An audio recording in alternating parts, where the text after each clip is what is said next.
Hi, this is Marxist-Leninist theory, aka Marxist-Leninist propaganda, and today I would like to talk a little bit about the so-called human nature argument against communism and socialism. This argument is one of the most common anti-communist arguments, together with various versions of communism doesn't work, or Stalin killed billions of people, and I'll probably be giving my thoughts on the communism doesn't work argument, or socialism doesn't work argument, as well in the not too distant future. So what exactly is the human nature argument? It goes something like this.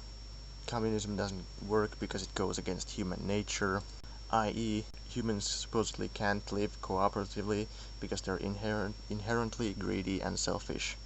Capitalism supposedly accurately represents and corresponds to human nature, or simply people like to own things. I think it's fair to say that these are all extremely common arguments that people actually use. So what exactly is wrong with all these arguments? 1.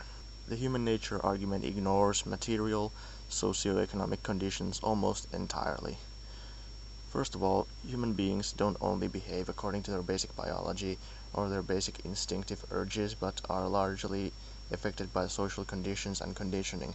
Oftentimes, the person's surroundings and environment play even a greater role in their behavior than their biology. For example, humans in certain circumstances behave in drastically different ways in different cultures and different countries, so it's clear that not all human behavior is purely traceable back to nothing but biology. This is obvious. In the world, social ills such as alcoholism, drug abuse, and violent crime are always higher in areas with high unemployment rates and poverty. Clearly, this shows that human behavior is greatly altered by the material conditions in which those humans live. I think it's completely unscientific to even try to deny this. Just look at examples of feral children who behave not only differently from humans in other cultures, but actually more like animals than humans in many respects. Although after a lengthy process, they sometimes, once again, begin to adapt more human-type behavior. Clearly, this comes from their surroundings.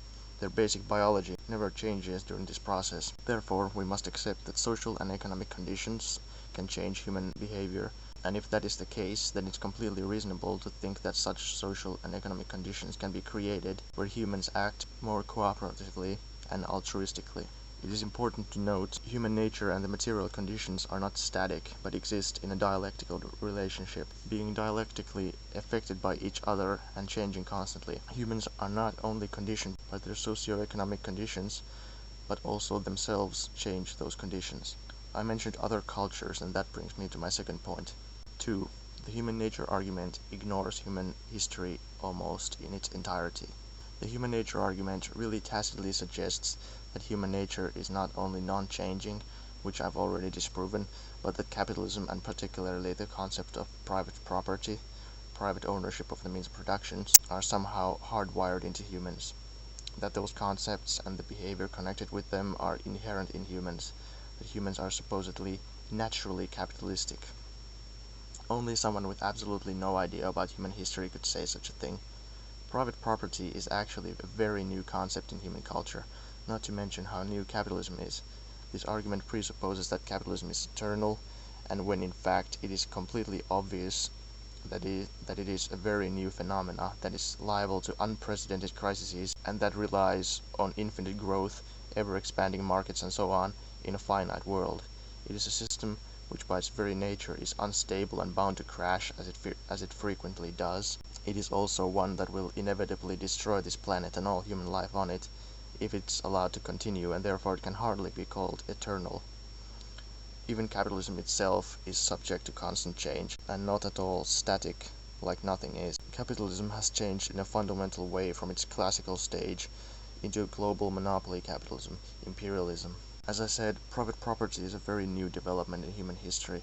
Modern humans have existed for about 200,000 years, while modern capitalism has existed for maybe around 100 years. Capitalism in general for a few hundred years, and private property for a few thousand years. 95% of this 200,000 year period, humans have existed in primitive communism in hunter-gatherer tribes. This is a clear indication that it is not mainly our biology which determines our way of life, but our material and specifically economic conditions. According to Marxism-Leninism, all other relations arise from economic ones. Engels discusses this in detail in his book The Origins of the Family, Private Property and the State, which I recommend you all check out.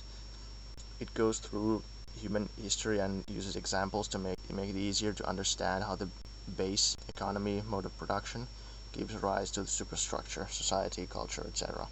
This is an important part of the Marxist method of understanding history, which is called historical materialism. If you want a good short summation of this method and the main fundamental changes in the economic modes of production in human history, I recommend you read Dialectical and Historical Materialism by J.V. Stalin. The key thing to understand is that private property has not always existed and is actually very recent, and that it is not in any way hardwired in humans, but is created by material conditions, specifically our current mode of production, capitalism. 3. The human nature argument confuses communism and socialism. Despite everything else wrong with this argument, and there's a lot, this is perhaps the most important and the easiest to counter it with. The argument simply confuses communism and socialism. Actually, the argument should be targeted towards anarchism and not Marxism-Leninism. Marxism-Leninism never presupposes people to be saints, or that the effects of capitalism and capitalist culture will magically disappear immediately after the abolition of capitalism. Quite the contrary. The Soviets never naively assumed that the capitalists would willingly stop exploiting people and become workers. They always said that if the capitalists would do that, and thus the revolution would be completely peaceful, they'd much prefer it, but they never really expected it to happen like that. It's strange how anti-communists at the same time complain about the Soviet oppression of Kulak rebellions, Nazi spies, and capitalist sabotage, and then accuse the Soviets of being naive and ignoring human nature. Of course, this behavior is not really the product of human nature, but of the capitalist mode of production on humans, but nevertheless, the Soviets never ignored it. What anti-communists refer to as human nature, i.e., survivals of the capitalist and feudal mentality in humans, is a large part of the reason why, according to Marxism-Leninism, there needs to be a prolonged transitional period from capitalism to communism. This period is called the dictatorship of the proletariat, or socialism, the lower stage of communism. Marxism-Leninism doesn't presuppose that humans are inherently good or immediately ready for full communism. Quite the contrary. Marxism-Leninism recognizes the effects of capitalist conditioning on human behavior, and that countering that will probably require a transitional period lasting over multiple generations, although it's probably going to take a lot longer, at least in the first socialist states, because of the conditions imposed upon them by imperialism. Also, if you look at actual socialist societies, the transformation in people's behavior was already evident even within a short period of time. Even recently there have been cases suggesting this that come to mind. Remember those Cuban dissidents who wanted to leave Cuba? They were given a flight to Spain and provided government housing. However, after the financial collapse of 2008, they encountered problems and lost their homes. When that happened, many of them began to complain that they had supposedly not been properly informed about the crisis-ridden nature of capitalism, and they demanded to be returned to Cuba. Of course, they were perfectly well aware of it, but probably didn't believe it because they had been born and lived their entire lives in an environment where such things didn't exist. These people could have, based on their experience, well have argued that the only natural way to live is that housing is owned collectively. The argument that humans can't live in a cooperative society not based on coercion is not a good argument against Marxism-Leninism. Marxism-Leninism or socialism doesn't require that humans be like that. The socialist system is constructed in such a way that it uses a variety of methods, including coercion, persuasion, education, and even economic incentive to change society and people for communism. Socialism offered a better life and a better living standard for the vast majority of Soviet people. It also used force to oppress the remnants of the ruling class and its sympathizers. These are some of the examples of these methods. 4. Incorrect understanding of what private property means in the Marxist context. First of all, private property in Marxism usually refers only to the means of production, i.e. factories, farmland, railroads, mining equipment, and so on. This is what Marxists want to own collectively. It doesn't mean all the little stuff people have like DVDs, bicycles, clothes, or even necessarily private cars. What constitutes a means of production also depends on the average level of development of the society in general. So therefore, wooden plows might have been a means of production in the distant past, but they aren't anymore, at least not in the first world. Same with personal cars, tools, small farming equipment, etc. People who make the argument, people just like to own stuff, don't understand this. First of all, people usually only want to own something to use it, which doesn't contradict collective ownership. And secondly, by stuff, they don't mean the machines in infrastructure and tools they use at their workplace in order to produce, but their private belongings, which are two completely different things. I'm not going to go into too much detail, but I think I should give a very brief explanation about how private property came about. As I said, humans have lived most of their history in primitive communism in hunter-gatherer tribes. In these tribes, private property did not exist. This has a material basis. Means of productions themselves didn't exist, and the labor of people barely produced any surplus. It wasn't possible for one to exploit another, because in order to have enough food for two people, both of them had to work all day every day, which made slavery and exploitation of labor impossible. When livestock farming was invented, cattle began to be seen as private property. Also, it became possible to make a surplus and therefore also to exploit the labor of others. The invention of agriculture caused land to be seen as property and caused people to stop wandering around in search of prey or after their cattle, gave rise to towns and villages. The ability to create surplus value gave rise to the earlier forms of exploitation, mainly slavery. Famous examples of this are early slave societies, like for example ancient Greece and Rome, although smaller and less developed societies that exploited slavery existed much earlier, right from the moment it became possible for the slave to produce enough for himself and his master.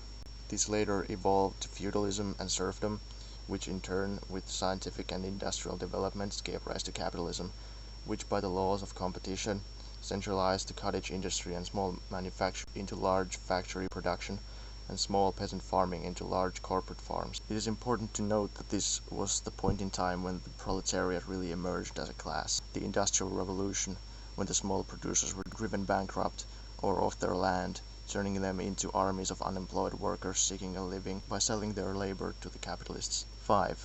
The human nature argument uses the appeal to nature logical fallacy. Lastly, I would like to just point out that simply because something is natural doesn't mean it's good. Rape is perfectly natural, so is murder, so is theft, so is cancer. But that doesn't mean in any way that they're automatically good just because they're natural. Of course, the people who use this argument usually think that human nature is extremely rigid and unchanging, and therefore think it's simply impossible to go against it, despite certain aspects of it being clearly undesirable. But as I've demonstrated, the so-called human nature, in the sense that these people use it, does not exist. People haven't always believed in private property. Native Americans didn't believe in private property. Early feudal villages operated on the basis of common ownership and common planned allocation of farmland. Ancient civilizations like the Aztecs had collective ownership of land and so on. Private property is a new phenomena arising from material conditions, and that has molded people to think and act differently from how they acted during the majority of their existence. One could easily make the argument that the only natural way to live is by being hunter-gatherers, because that's what humans did the majority of their existence. And now, when capitalism has centralized small production into large collective production, relying on the work of the entire society as a whole, it has dug its own grave. Production is already collective. All that remains private is power and the distribution of the fruits of this collective labor, and we as Marxist-Leninists must change that in a revolutionary way. To paraphrase Engels, primitive communism gives rise to small private property, which is then centralized into large private property, which then lays the foundations for modern socialism and communism. From primitive communism to private property and to a higher stage of communism. This is the negation of the negation. Private property negating common ownership and then negating itself. Thanks for watching.